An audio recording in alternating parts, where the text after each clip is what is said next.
So I'm going to walk you through a step-by-step way to engage your students in using vocab in the classroom, in particularly through Word of the Day activities. I know I've used Word of the Day activities in my classroom a lot, and it was something that the kids would do in the morning when they walk into school. The Word of the Day would be on the board.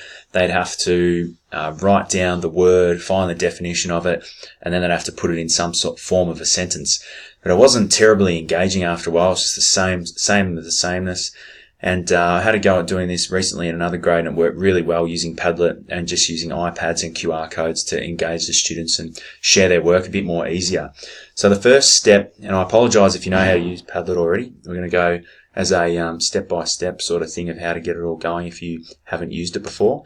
So basically you just want to get into padlet.com, and you can log in with an email or you can log in with your Google account, which I'm going to do, or sign up if you haven't done that already.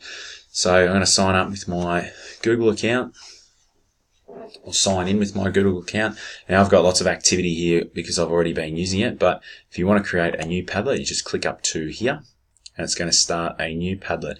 And a Padlet is just basically a big message board where your students can share their work in the one sort of space digitally. So if you look up here, we're going to give ours a title, and it's going to be Word of the Day. Now, to actually get the word of the day, use stuff that's online there. Don't go reinventing the wheel. So I've just got another window open up here, and I've got a word of the day that I'm going to search for. So I'm going to find our word of the day for today, which is going to be fastidious. I'm going to copy the definitions there so I can put them into my word of the day. So word of the day, description, and here it is here.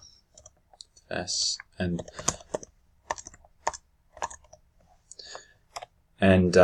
being careful too to remember that if you're going to put in the word of the day, that if it is capitalized, often students will think that, particularly younger students, if they see that capital letter there, they're going to use that in their work all the time. So we're just going lowercase here. So we can see what it is up here. Now I want to make this a little bit more appealing for my students, so I'm going to change the background of that there, which is really easy. And what you can do is you can change the posts online that will be freeform, grid, or a live kind of stream. We're going to go with grid for today just to demonstrate. Alright, so I've set the Padlet up and it's ready to share. So we don't really need to worry about too much of this, because I feel like the easiest way to share the Padlet with the grade is to turn it into a QR code that they can scan. So I'm going to copy that URL up there, and I'm going to go to qrstuff.com. Now, QR Stuff allows you to do a whole heap of QR codes, and you can see them on the left-hand side over here, what types you want. But I want to keep it really simple. I'm just going to copy what I've got from my Padlet, and you would have noticed over here the QR code changed. So I've got a QR code ready to go. Now, how do I get that from the computer somewhere that the kids can scan on their iPad? Well, number one, if you've got a device yourself, you might just want to put it on your table with this QR code on it like that. But I'm going to stick it on, to begin with, on my interactive whiteboard. Or I'm going to print it off so the kids can just come in and scan it when they walk into the room. So you can either download the QR code like that, but sometimes it's even easier just to print screen it. So if I control print screen, I can then come down and open up a Paint sort of document or a publisher if my computer's going to load on me. So if I come down over here, go to Paint, it's going to open up for me a new window, and I can just copy that onto that.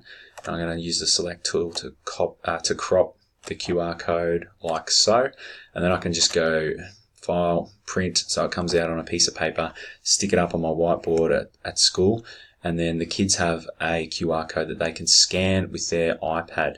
Now, when you've got the iPad, and I'll just see if I can get, here we go. So let's have a look at the screen of my iPad. You need to have the QR code reader. Very, very cool thing to have.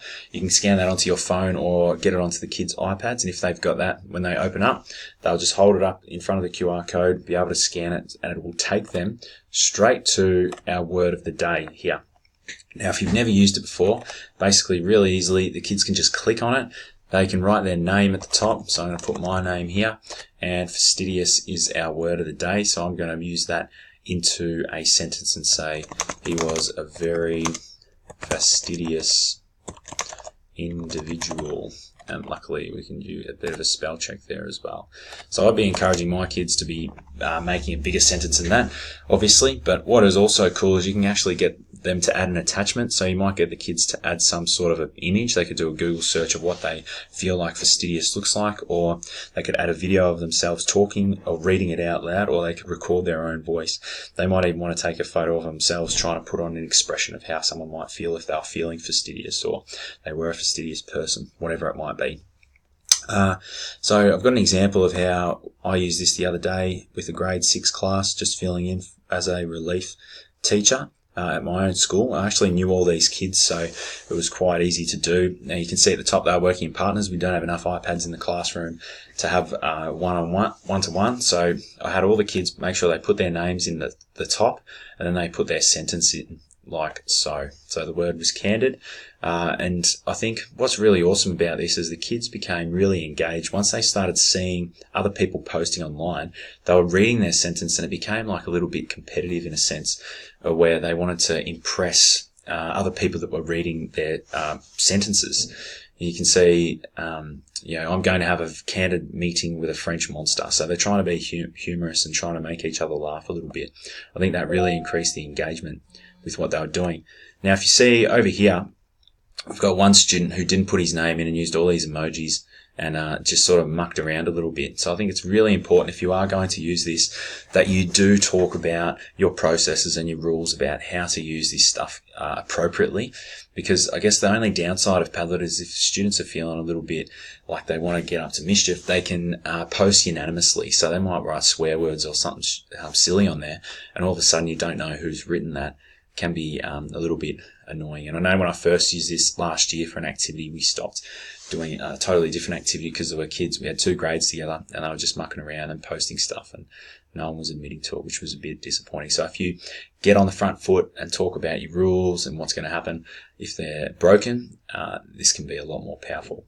And I think, even though that one kid was mucking around a bit, the others really got a kick out of seeing their work posted online. So there you go, different way to use word of the day in the morning.